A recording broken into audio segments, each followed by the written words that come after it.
मैं वहाँ के चरणों में धूप लगाता हूँ। हमारा 33 बजीपुर से आते हैं, हमारा गाँव है। तो मेरा पंच पटेलों से कहना है कि यहाँ खड़े होकर अब तक 120 पंच पटेलों ने भाषण दे दिए, अपनी अपनी राय रख दी, पर किसी ने ये नहीं बताया कि वो पंच पटेलों के बच्चे अगर कोई गलत काम करते हैं तो कोई उनके लिए कोई दंड नहीं है, आम पब्लिक के लिए दंड है। और एक ये हमारे समाज जो ठेके पर दिया हुआ है, 5 लोगों की कमेटी बना दी, आप गलत काम नहीं करोगे, इस ठेका प्रथा को बंद किया जाए। छोटे से गांव में जाके बड़े गांव के पटेल फैसला करते हैं और उस छोटे से गांव के टूट करके अपने घर आ जाते हैं। उसके बाद 7 गांवों का कोई प्रोग्राम होता है, उसमें वो एक गांव छोटा सा जैसे खेड़ी है उसको छोड़ दिया जाता, बाकी 6 गांवों के पटेल खुशी खुशी लड्डू खाते हैं, पेट में हाथ फेर घर को चले आते हैं। क्या उन भाइयों का हक नहीं था? ताली नहीं बजाएंगे, कोई ताली नहीं बजाएंगे, बहुत ताली बजाने की बात नहीं है। हमारा गाँव छोटा है, आपके साथ ही ऐसी घटनाएं हो सकती है। हर गाँव रोसी या करीबी या नानक नहीं हो सकता। तो भाइयों, इस तरीके से जो पंच पटेलों को जो ठेका दिया हुआ है, उस ठेका की प्रथा को बंद किया जाए। और अगर गांव में जैसे आपने कह दिया कि सभी आप खड़े हुए कह दिया कि भैया गोद प्रथा बंद होगी, अपना हाथ ऊपर कर दिए बंद होगी, इसका फैसला गांव के पंच पटेलों पर ही छोड़ा जाए। अपने अपने गांव में रोक लगाई जाए, ना कि पूरे समाज का ठेका किसी एक मंच को दिया जाए। बस, धन्यवाद। राम राम साहब। जब कुश्ती दंगल की आवाज हो, जहाँ से एक ऐतिहासिक छाप छोड़ती है, तो आज से पहले पंच पटेल और आम आदमी घर का मुखिया है, वो खुद पंच पटेल बन के अपने घर की जिम्मेदारी स्वयं ले। ये हाथ ऊंचा खड़े करने से पार पड़ने वाली नहीं है समाज में, क्योंकि कुरीतियां बहुत फैल चुकी है। पंचायत होती है, उससे पहले विरोध करने वाले पैदा हो जाते, सबसे पहले उन पर अंकुश लगाना होगा, आपके घर के परिवार को संभालना होगा, जब जाके आपका समाज सुधरेगा। क्योंकि मैं बता देना चाहता हूं कि खुद मैं मेरे घर की जिम्मेदारी लूंगा। इस तरीके से हर मुखिया अपने अपने घर की जिम्मेदारी लीजिए। मैं बता देना चाहता हूं कि हम टाटू खोद के तोता बड़ोली वो काम के बंसद है कि आप जो प्रण लेंगे और यहाँ से जो सफलता जो आप या समाज के लोग समाज की कुरीति रोकने के लिए काम करेंगे, उसमें सबसे पहले बड़ौदा बरौली के लोग आपके साथ और हमारे काम से हम खत्म करने की जिम्मेदारी हमारे पंच पटेल भी है और प्रत्येक नागरिक बरौली कामगार बड़ौदा का लेगा। इस तरीके से आप अपने क्षेत्र की जिम्मेदारी लीजिए और हमारे वजीर प्रदेश में सबसे पहले कुरीति खत्म करने के लिए हम उन पंच पटेलों को जगाएंगे। और आए दिन मैं उन पंच पटेलों से निवेदन करना चाहता हूँ कि ये हमारे रवि भाई ने भी एक बात बताई थी कि आए दिन ऐसा होता है कि जब कोई पटेल के बच्चे या कोई बड़े अफसर का बच्चा कोई फंस जाता है तो उसके साथ चल जाते हैं। उसका ऐसा नहीं, सच्चाई पे बोलना चाहिए। जब कटर कट जाए, जब सिर झुक जाए, तो आपको सच्चाई पे बोलना चाहिए। दूसरी बात, इस मुद्दे से हटके बात करना चाहता हूँ, जब समाज का कोई भी व्यक्ति हो, किसी भी पार्टी से हो, तो उस पर हाथ जाए तो उसको साथ देना चाहिए। जैसे कि नरेश मीणा के साथ कितना अत्याचार किया जा रहा है, जल्दी विधानसभा घेराव करेंगे। आप सभी पंच पटेल प्रधान हमारे भाई के साथ अन्याय नहीं बर्दाश्त करेंगे हम, क्योंकि हमें राजनीति में, हर समाज में, हर पार्टी में लीडर चाहिए। हम हमारे समाज के साथ हैं। धन्यवाद। जय जवान। 1 मिनट का समय। बहुत बहुत धन्यवाद। अब मैं आप सबकी आवाज पहुंचाना चाहता हूं। जो कोर कमेटी के जो भी हमारे सरदार गए हुए हैं, वो समय का अभाव है, दिन छिपने को जा रहा है, पब्लिक आपके इंतजार में बैठी है, सरदारी यहाँ पर आपके इंतजार में बैठी है, इसलिए आप शीघ्र ज्यादा मंथन नहीं करें, क्योंकि पर्चा में एक ही चावल उठा करके पूरा पर्चा को तय किया जाता है। तो उस निर्णय को आप आत्मीयता से ऐसा लेकर के आए और उसमें थोड़ी शीघ्रता बरते, क्योंकि दिन छिपने को जा रहा है। आप सबसे निवेदन है। दूसरा बात, सारी अच्छी बातें चल रही है, सारी बातों का अर्थ प्रत्येक व्यक्ति के गले नहीं उतरता है। आप सबको मैं बताना चाहूंगा कि समय के साथ देश की राजनीति का मिजाज बदल रहा है। इसलिए आप सबसे मेरी विनती है कि पढ़ाओ बच्चे को, भाइयों को पढ़ाओ, बहनों को पढ़ाओ, लेकिन जो कर्मचारी अच्छी नौकरी पे लग गए उनसे निवेदन है कि वो नौकरी ग्रुप डी की तरफ नहीं भागे, अपने बच्चे को लेकर के उसको बिजनेस की ओर भागना चाहिए, क्योंकि बिजनेस बहुत बड़ा हब है। आप देख रहे हो एक नौकरी वाला अगली पीढ़ी को नहीं बचा सकता है, लेकिन एक बिजनेसमैन हजारों लोगों को बचा सकता है। इसमें विशेष गौर करना होगा। मैं भ्रमणकारी मीणा हूं, पहलाद मीणा। आपका पूरा एक एक देश का एक एक राज्य मैंने छाना है और आप सबके बीच में एक उदाहरण देना चाहता हूं। आज भाई कह रहे हैं कि हमारे आईएएस रिटायरमेंट हो गए, लेकिन मैं कह रहा हूं अब से पीछे जो आईएएस रिटायरमेंट हुए उनको एक कसम लेनी चाहिए, संकल्प लेना चाहिए कि आपके कलम से दूसरे जाति के लोग 10-10 कारखाने लगवा लेते, लेकिन आप एक कारखाना कम से कम रिटायरमेंट के टाइम पे लगाए, जिससे हमारे बहन भाइयों को हजारों रोजगार मिले। इस सोच पे जाना होगा, नहीं तो आपके पतन को नौकरी नहीं रोक सकती है। आप पढ़ा करके उनको रंडुआ रख रहे, 25-25, 30-30 साल के हो गए, और पढ़ नौकरी मिलती नहीं है, पेपर बिकता है। आपको पता है पेपरों के पीछे बाबा साहब ने कितना आंदोलन किया, करोड़ी लाल जी ने उसके मुंह में नीचे ऊपर टांके लगा दिए। मिजाज बदल रहा है, आप भी बदलिए, नौकरी के पीछे मत भागिए। आपको रोजगार करने के लिए पूर्वजों ने हजारों बीघे जमीन रोडों पे दे रखी है, क्या आप उनमें अपना रोजगार स्थापित नहीं कर सकते? लोगों की तरह कर सकते हो। आपके तहसीलदार बैठे, आपके एसडीएम बैठे, लोग आपसे काम करवा के ले जाते, कारखाना डाल देते हैं। क्या इसमें गौर नहीं करनी चाहिए समय के अनुसार? क्योंकि समय किसी का दास नहीं वे दास बनाया करता है। समय किसी का दास नहीं वे दास बनाया करता है। और समय को जिसने पहचाना वह राज किया करता है, वह बिजनेस किया करता है, वह शान बचाया करता है। इसमें विशेष गौर करना बाबा साहब की धरा से आज सारे भाई। आदरणीय अध्यक्ष महोदय, कोर कमेटी के श्री चरणों में जनता जनार्दन का करबद्ध निवेदन है, अविलंब फैसला करके आप पंचायत में आए और समस्त जनता जनार्दन का ध्यान आकर्षित एक व्याप्त कुरीति पर करना चाहूंगा। आप सबके हित की बात है, मुझे पता है वो आपको पसंद आएगी। हमारी जब बहन बेटी की ससुराल में जब यदि कोई स्त्री खत्म हो जाती है तो हम वहां पर 1800 की लुंगड़ी ले जाते हैं कफन के रूप में, और यदि वहां पर कोई पुरुष का प्राणांत हो जाता है तो 1800 की धोती लेकर के जाते हैं, उसको अग्नि में जला करके भस्म कर देते हैं। करते हैं कि नहीं करते हैं? यदि आप सबको उचित लगता है तो परमात्मा ना करे, यदि कोई आपकी रिश्तेदारी में स्वर्ग सिधारता है तो आज के बाद में 10 रुपए का श्रीफल लेकर के जाएंगे और अपना फर्ज अदा करेंगे। यदि ये बात अच्छी लग रही है तो हाथ खड़े करके आश्वासन करें, क्योंकि 1800 की लुगड़ी धोती आग में जल करके भस्म हो जाती है। इसलिए आपसे निवेदन है, आपका मोस्ट वेलकम। आइए बहन। अभी आपके बीच में महिला शक्ति जो आपके करीरी गाजीपुर की बेटी है और मेरे भाई बंद गोटरा में आई है और इनका केलम स्कूल की एमडी है, ताली बजा करके स्वागत करें। एजुकेशन का गंगापुर हब में एक ऐसा भागीदारी है उनकी, उसमें मतलब क्या है आप सब मतलब उनसे सुने और एजुकेशन के बारे में आपको गाइड करेंगे। कमला जी मीणा।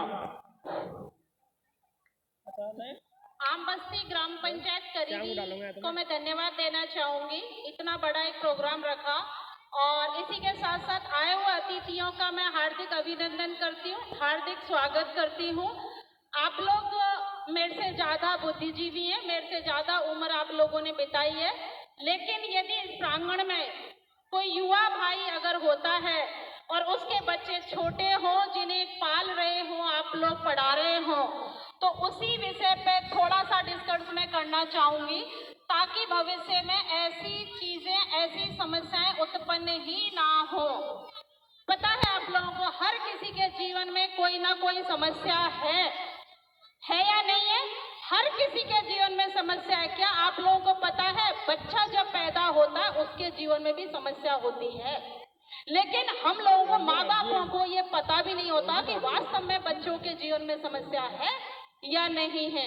और बच्चों को पालते वक्त, पढ़ाते वक्त हमें इस चीज़ों का आभास भी नहीं होता, क्योंकि मैंने जीवन को जिया है, बारीकी से मैंने समझा और बहुत गौर किया इन चीज़ों पे।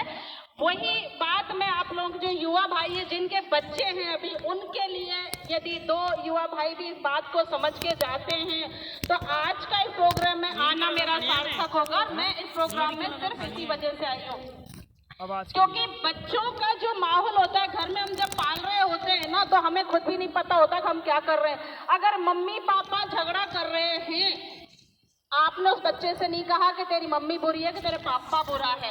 आपके 2 भाइयों के बीच में झगड़ा हो रहा है और आपकी बीबियां अगर आपके भाई को गाली दे रही हैं, उस बच्चे से आपने नहीं कहा कि तेरा चाचा बुरा है, लेकिन उस बच्चे के मन में ये रील फीड है, जैसे अपन डेरा के सूतड़ी काटते थे वैसे, और जब जरूरत पड़ेगी तब वो बच्चा सूतड़ी को वापस उधेड़ेगा और बदले की भावना में लेगा, और ये आप लोगों को पता भी नहीं है। तो आप लोग ऐसी समस्याएं उत्पन्न ना हो, इसके लिए बच्चों का परिवेश ठीक ढंग से करें। मैं उपाय भी देके जाऊंगी।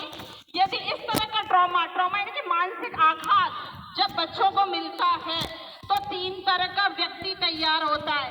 एक तो या तो वो सुसाइड कर लेगा, या वो कोने में दुबक के अपनी दुनिया से अलग चला जाएगा। दूसरा, वो बागी बन जाएगा, आप लोगों से बगावत कर लेगा। तीसरा, कोई मेरी तरह निखर के हीरा बन जाएगा। अब डिपेंड उस व्यक्ति के ऊपर भी करता है। तो आप जो ये तीनों समस्याएं हैं, इनका समाधान है कि आप अपने बच्चे के साथ में कंपटीशन की भावना कतई ना डालें। देखो, कंपटीशन और कंपेयर हम दोनों करते हैं। आपके पड़ोसी के पास में क्या साधन है, कितनी अच्छी फसल है, उसको इतना दहेज मिला है, मेरे को भी इतना मिलना चाहिए। ये कंपेयर की भावना आप लोगों को नीचा दिखाती है, आप लोगों को खुद को नीचा बनाती है। कंपटीशन की भावना, यहाँ मेरे युवा भाई भी होंगे जो पढ़े लिखे हैं, ध्यान दें एक बात पे। अपनी क्लास में जब दोस्तों के नंबर आते हैं तो सबसे पहले हम किसका नंबर देखते हैं, खुद का या दोस्त का? दोस्त का। तो हमने हमारा क्वालिटी टाइम और स्क्रीन टाइम किसको दिया? दोस्त को। क्यों? क्योंकि हम कंपटीशन कर रहे थे। यदि हम हमारी रेखा को बड़ा करते और हमारी रेखा को, हमारी लाइन को बड़ा करने में यदि ध्यान देते तो हमारी लाइन बड़ी हुई होती। सभी से आप लोगों से मेरा हाथ जोड़ के निवेदन है, अपने बच्चों को माहौल ढंका दें, खुल के उनके साथ बात करें। क्या आप लोगों को पता है कि आप लोगों के 95% बच्चे आप लोगों से इज्जत नहीं, आप लोगों से डरते हैं, और उस डर की वजह से जो गलतियां करते हैं आप लोगों तक पता नहीं चलती, बाद में विस्फोट होते हैं। यदि आप लोग उनके साथ में खुल के जिएंगे, बचपन से उनके सुख दुख को पूछेंगे, अपनी इच्छाएं, अधूरी इच्छाएं हो या पड़ोसी का बच्चा कलेक्टर बनाए, आपका बच्चा कलेक्टर बने, ऐसी इच्छाएं आप यदि उनके ऊपर डालते हैं तो कहीं ना कहीं वही ट्रॉमा फिर बच्चे के साथ में शुरू हो जाता है, जो आप लोगों को पता भी नहीं होता। इन चीजों का मेरे भाइयों से हार्दिक अनुरोध है कि आप इन चीजों का विशेष ध्यान रखें। बच्चों को पालते वक्त ये बातें जरूर छोटी छोटी हैं, लेकिन पौधा वहीं से पनप रहा है, क्योंकि इंसान जो भी है, जैसा भी है, जितना भी है, हम स्वयं जिम्मेदार हैं। और फिर हम कहते हैं कि आजकल की औलादें बुरी हो गई। औलादों को पैदा किसने किया? हमने। पाला किसने? हमने। लक्षण किसने दिए? हमने। तो हमें ये कहने का कोई अधिकार नहीं कि आजकल की औलादें बुरी हो गई, क्योंकि इंसान का निर्माण 2 तरीके से होता है। एक तो जैसे माता पिता होंगे, स्वाभाविक सी बात है, बच्चा वैसा ही होगा। सरसों का बीज डालोगे तो सरसों उगेगी, गेहूं का बीज डालोगे तो गेहूं उगेगा। दूसरा, उसका माहौल आप लोग कैसा दे रहे हैं, इस पे बहुत ज्यादा निर्भर करता है। बीज जैसा है, पौधा उग गया, लेकिन यदि उसको मौसम और माहौल वैसा नहीं मिला तो उसके अनुरूप वो पौधा पनपेगा ही नहीं। तो ये 2-3 बातें हैं, इनका विशेष आप लोग जो है ध्यान दें। और एक और चीज मैं कहना चाहूंगी, हमारे समाज में थोड़ा सा, जैसे अभी प्रहलाद भाई ने कहा बिजनेस को बढ़ावा दें, और जैसे अभी फतेह सिंह भाई ने कहा कि आप जो है शिक्षा को बढ़ावा दें, वैसे तो आजकल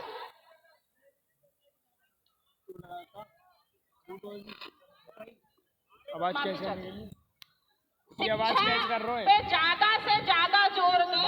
यदि आज की तारीख में कोई लड़की सक्षम होती है। आप भी खुद बैठे हैं यहाँ पे, पंच पटेल भी हैं, सीनियर लोग भी हैं। क्या आपकी बेटी एसडीएम है, कलेक्टर होती है, आपको उसकी शादी की चिंता है क्या? यस और नो? नहीं है बिल्कुल भी। यदि आपकी बेटी कलेक्टर बनी है, आपकी बेटी एसडीएम बनी है, तहसीलदार बनी है, वो अपने पैरों पे खड़ी है, तो आपको उसकी शादी की चिंता बिल्कुल भी नहीं है। लेकिन सच बात तो यह है कि हमारे समाज में बेटियां बोझ लगती हैं, और हर बाप जो नहीं कमाने खाने वाली होती है बच्ची, उसको बोझ समझ के एक टोकरी होती है जब फेंकने जाता है दूसरे के बालने पे। ये हकीकत है। और यदि आप उसे पढ़ा भले क्वालिटी दें, कोई बात नहीं, करके खा लेंगे, आप उसे मौका दें, भरोसा करें। आपका बच्चा कितना भी बुरा है फर्क नहीं पड़ता, आपके बच्चे को आपने कितनी भी गलतियां करते हुए देखा है, फर्क नहीं पड़ता। एक बार उस बच्चे के ऊपर हाथ रख के सर पे ये बोलें कि बेटा कोई बात नहीं, मुझे तेरे ऊपर पूरा भरोसा है, तू दुनिया जीत सकता है, तू ऐसी गलती करता ही नहीं। यदि आप ऐसा शब्द बोलेंगे, पक्का उस बच्चे ने गलती की होगी ना, तब भी उसके दिमाग में क्या आएगा कि यार मैंने तो गलती की, फिर भी मेरे पापा को मेरे ऊपर कितना भरोसा है। वो जो शब्द, वो इज्जत उस बच्चे को दोबारा कभी गलती नहीं करने देगी। और वहीं यदि आप थपेड़ा देंगे, ए तेने मेरी नाक कटा दी, तेने इसो कर दिया, तेने वो कर दिया, तेने वो कर दिया, पक्का वो बच्चा बगावत पे ही उतरेगा या फिर आपसे डर के दूर चला जाएगा। तो ज्यादा से ज्यादा अपने बच्चों से दोस्ती करें, ज्यादा से ज्यादा उनके भीतर घुसें, ज्यादा से ज्यादा उनकी समस्याओं को समझें। दूसरा, अपने समाज को थोड़ा सा बिजनेस की ओर भी अग्रेसिव करें कि बिजनेस हमारे हाथ में हो, क्योंकि आज कलेक्टर का बेटा कलेक्टर नहीं बन सकता। बन सकता है क्या? नहीं बन सकता। लेकिन बिजनेस जहां छोड़ के जाएगा उसका बाप, वो बेटा वहां से शुरू कर सकता है, बेटी वहां से शुरू कर सकती है। ये छोटी छोटी चीजें बोलने को तो मैं, अभी शाम हो गई है, सुबह तक बोल सकती हूँ, पर समय का अभाव है। और मैं धन्यवाद देना चाहूंगी आम बस्ती को और आए अतिथियों को। उन्होंने मुझे इतने पेशेंस के साथ में सुना और मैं अपने शब्दों का यही विराम देती हूँ। धन्यवाद। दोबारा से ग्राम पंचायत करीरी में आए हुए अतिथियों का सभी का मैं हार्दिक स्वागत करती हूँ, हार्दिक अभिनंदन करती हूँ। जय भैरव बाबा, जय भारत माता। लाल T shirt phone buzzer light जुड़ रही। बहुत बढ़िया मैडम, लेकिन आपका स्कूल अब चल पड़ा है, बहुत बढ़िया। लेकिन आप गरीबों के कुछ भाई जवान जैसे गंगापुर में रहते गरीब बच्चों पे आपको विशेष ध्यान देना पड़ेगा। ऐसा नहीं है, मैं हर साल गरीब बच्चे 8 से 10 बच्चे मैं पढ़ाती हूँ, कम से कम 20 बच्चे मैं इंजीनियर या डॉक्टर बना चुकी हूँ। कई बच्चों को, जैसे मैंने कहा ना, बोल तो मैं बहुत सकती हूँ, अकॉर्डिंग टू इंटरेस्ट, जिस बच्चे का जिस फील्ड में इंटरेस्ट है। कई माँ बाप से मैं लड़ जाती हूँ, मेरे पास में हर तरह का बच्चा आता है, मैं पेरेंट्स के अगेंस्ट जाके लड़ जाती हूँ कि ये बच्चा डॉक्टर नहीं बनेगा, तुम जबरदस्ती मत करो, या इंजीनियर नहीं बनेगा, इसका जो इंटरेस्ट है वो करे। आज कम से कम 15-20 बच्चों को मैं अदर फील्ड में भेज चुकी हूँ कि ये बनेगा। आज 2-3 बच्चे ऐसे हैं जो खाद की एजेंसी कर रहे हैं, ऑर्गेनिक खाद बनाने, क्योंकि पढ़ नहीं सकते थे, मुझे पता था, लेकिन अदर स्किल है उसकी जिसमें कर सकते हैं। और कई सारे बच्चे ऐसे हैं जिनको बहुत सारों को डायरेक्ट फैकल्टी बना दिया। आज की तारीख में पता है आप लोगों को सरकारी मास्टर को तनख्वाह कितनी मिलती है? 3rd ग्रेड के मास्टर को लगभग 50,000 रुपए, ऐसे मास्टर भी होंगे। लेकिन डायरेक्ट हमारे यहाँ पे जो फैकल्टी आती है, अगर आपका बच्चा कोई केमिस्ट्री में पढ़ा हुआ है, एमएससी किया हुआ है, वो डायरेक्ट केमिस्ट्री पढ़ाने जाएगा, 50,000 से स्टार्टिंग होती है। हम 3-3 लाख रुपए पेमेंट करते हैं फैकल्टीज को। क्या हमारा बच्चा नहीं जा सकता? क्यों सरकारी नौकरी के पीछे लाइन में खड़ा रहा है? जो इतनी सारी लाइन लगे, पेपर और बिक जाते हैं, बच्चा क्या करेगा? आत्महत्या। बच्चे ने मेहनत तो मेहनत की, आउटपुट कुछ नहीं निकला। तो अभी जैसे प्रहलाद भाई ने कहा, गरीब बच्चों को तो हर साल 8 से 10 बच्चा रहना खाना भी मैं उनका करती हूँ। मेरे पास में गर्ल्स पीजी भी है, बाहर से एमपी से मेरे पास में बच्चियाँ हैं, गुजरात से भी मेरे पास में बच्चियाँ हैं, जयपुर से मेरे पास में बच्चियाँ हैं। तो रहने खाने की व्यवस्था करने के साथ उनका, कई बच्चे जो गरीब हैं उनका पढ़ाई और रहना खाना दोनों चीजें करते हो। धन्यवाद देना चाहूंगी। अब मैं पुणे सर्व सरदारी की ओर से जो निर्णायक कमेटी में गए हुए मेरे सरदारों से निवेदन करूंगा, मेरी आवाज को आप सुन रहे होंगे, समय बहुत हो गया है, क्योंकि निर्णय लेने में हिचक नहीं होनी चाहिए, गलती के ऊपर प्रहार करना चाहिए, समय रहते हुए उसमें हिचक नहीं करनी चाहिए।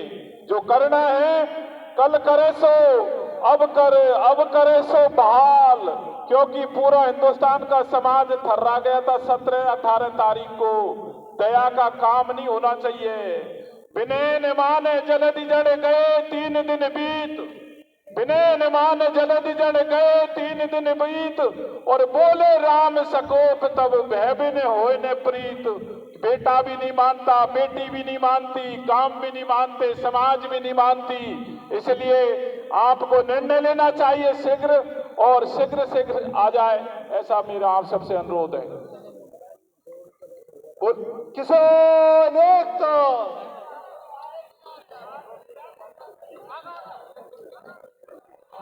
देखिए आदरणीय अध्यक्ष महोदय, दिल थाम करके बैठिए। कोर कमेटी आ चुकी है, उनको आने के लिए रास्ता दीजिए और शांति से, जैसे ही आपके महासचिव महोदय फैसले का उद्घोषण करेंगे, कोई भी जय घोष नहीं करेगा, कोई ताली नहीं बजाएगा, कोई हुटिंगबाजी नहीं करेगा। और प्लीज मैं हमारी माता बहनों से निवेदन करूंगा, अब आप घर चलें, क्योंकि भीड़ एकदम से छूटेगी।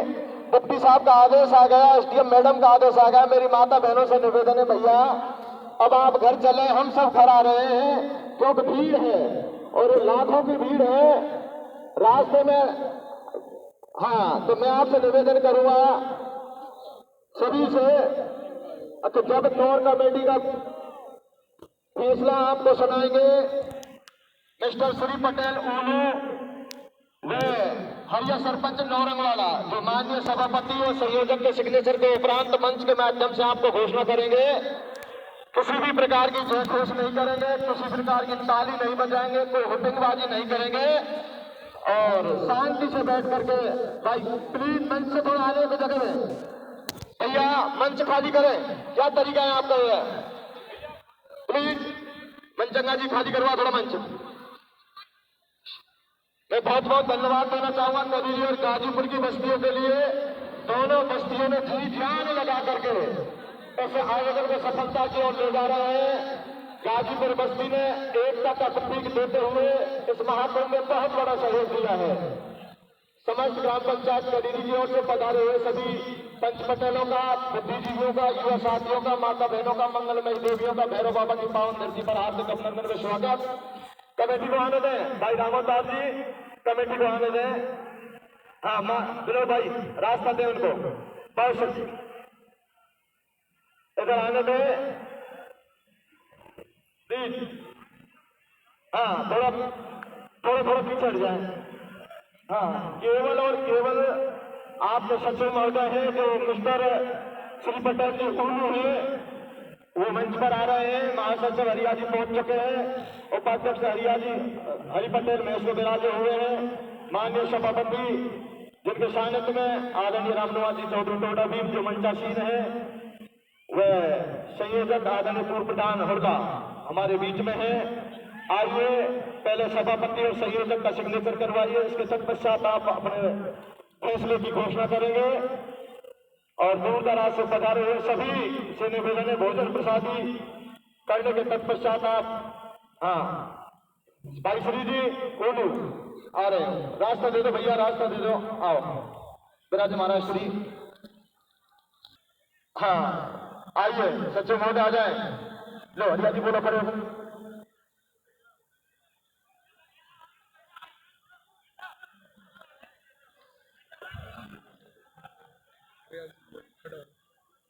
आदरणीय अध्यक्ष महोदय, देखिए बच्चों, आपके सामने जो कमेटी गई हुई थी, आपके द्वारा चयन किया था, और वो कमेटी ने फैसला बना लिया है। कुछ थोड़ी सी में कमी रह रही है, जो आ रहा है वो शायद बहुत कुछ बात करनी होगी, और शायद निर्णय भी कोई तो ले लिया होगा, शायद नहीं लिया, पूरा ले लिया। चलो ठीक है, कोई बात नहीं, धन्यवाद। आज नहीं तो कल ले लेंगे, आज नहीं तो कल ले लेंगे। ये जो ऐतिहासिक मीटिंग है सभा महासभा, इसको देखते हुए मैं आपसे निवेदन करना चाहूंगा कि देखिए आपको फिर दोबारा मीटिंग करनी पड़ेगी, और समाज सुधार की मीटिंग पे विशेष ध्यान देना पड़ेगा।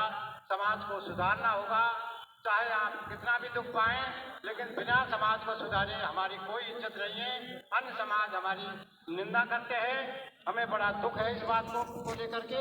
तो मेरा निवेदन है कि समय को देखते हुए शायद आ रहे हैं, सेक्रेटरी साहब आ रहे हैं और बाकी जो भी पंच गए हुए थे वो आ रहे हैं और अभी आपको फैसला सुनाया जाएगा। और ऐसा मेरा आपसे निवेदन है। देखिए, मैंने जो 14 बिंदुओं पर जो प्रकाश डाला था, उसके लिए मैं आपसे कहना चाहूंगा कि 3 साल तक वो नियम बहुत अच्छे तरह से चले, उनकी पालना बहुत अच्छी तरह से की, मजबूती से की। लेकिन 3 साल बाद हमारे समाज के समाज विरोधी मान लो, पैसे वाले मान लो, जूता वाला मान लो, उन्होंने हमारे समाज की उन 14 बिंदुओं पर पानी फेर दिया। लेकिन आज भी समाज, बहुत सारे भाई लोग आज भी उसको कायम है और उनकी पालना कर रहे हैं। ऐसे भी हमारे समाज के अंदर बहुत सारे महानुभाव हैं। हाँ जी, आइए साहब, 2 मिनट सेक्रेटरी साहब के 2 मिनट तो ज्यादा हो गए, बाकी 2 मिनट 10 मिनट के बराबर हो गए। ये बंद कर लो। हाँ सेक्रेटरी साहब जल्दी आ जाइए, कछु कमी रह गई हो तो बाद में लिख लीजिए। अध्यक्ष का साइन करवा लो, संयोजक और अध्यक्ष का दोनों का साइन ले लो।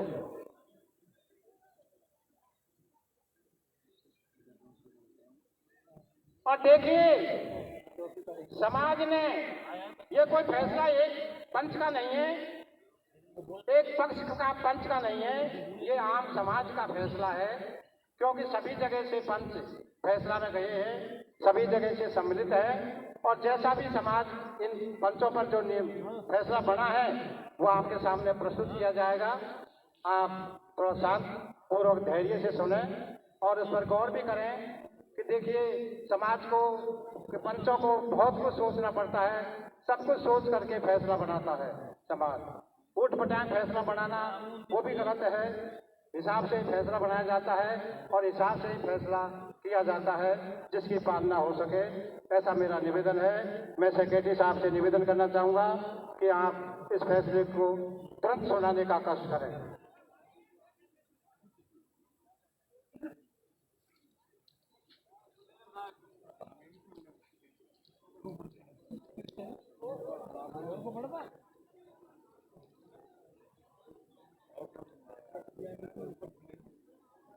परम सम्मानीय पंचों, जिस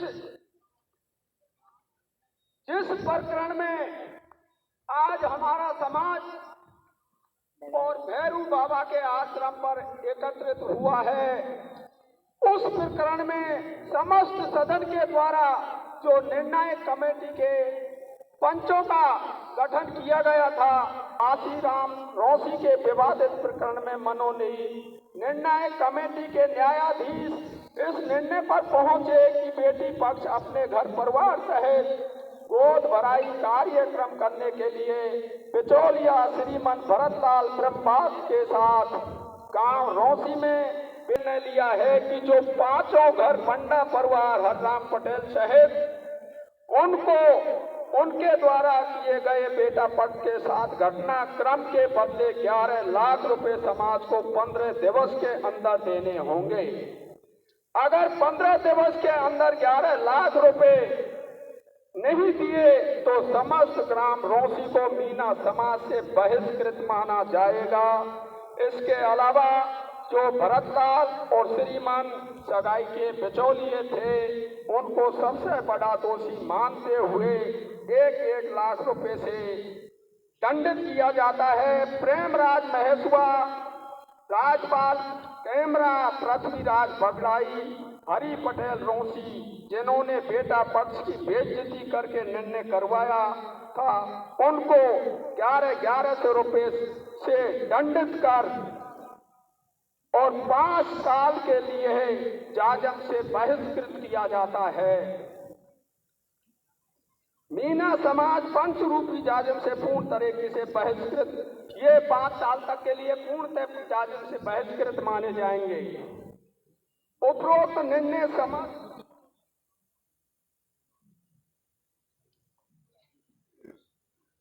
पंच पटेलों एवं निर्णय कमेटी के द्वारा लिया गया, जो समस्त समाज को मान्य होगा। भविष्य में चलकर यदि कोई भी व्यक्ति इस निर्णय के खिलाफ कोई अनुचित कार्रवाई करने की कोशिश करेगा तो वो सर्व मीणा समाज का दोषी माना जाएगा। यह निर्णय श्रीमान अध्यक्ष महोदय रामनिवास जी टोडा भीम की अध्यक्षता में लिया गया। सदन एवं सामाजिक कोरम मानने के लिए सभी समाज बाध्य होगा। पंचों, ये निर्णय सर्व निर्णायक कमेटी के सदस्यों के द्वारा भैरव बाबा के आश्रम की शरण में और धर्म नीति से लिया है। बस पंचों में अब अनुरोध करूंगा संचालन महोदय से कि आप अपनी बात रखें। आदरणीय अध्यक्ष महोदय से निवेदन है, इस महापंचायत का समापन की घोषणा करेंगे।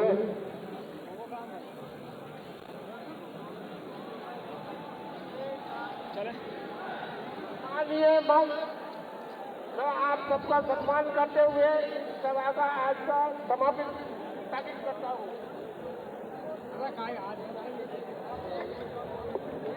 आप सब इस महापंचायत में जो भी पंच पटेल पधारे हैं और जो भी युवा साथी बाहर से पधारे हैं, निर्णायक कमेटी और संचालक कमेटी आप सभी का हार्दिक अभिनंदन करती है, हार्दिक स्वागत करती है। मंच के माध्यम से मैं हाथ जोड़कर आपसे निवेदन करना चाहूंगा कि आज सब युवाओं की जिम्मेदारी बनती है कि कोई भगदड़ न मचाए और हमारी इस दादन पर जो भी पंच पटेल आए हैं उनको धीरे धीरे सुगम रास्ते से बाहर तक जाने में उनकी मदद करें, किसी भी प्रकार का कोई हाव हुल्लड़ ना करे। प्रशासन प्लीज पंच पटेल और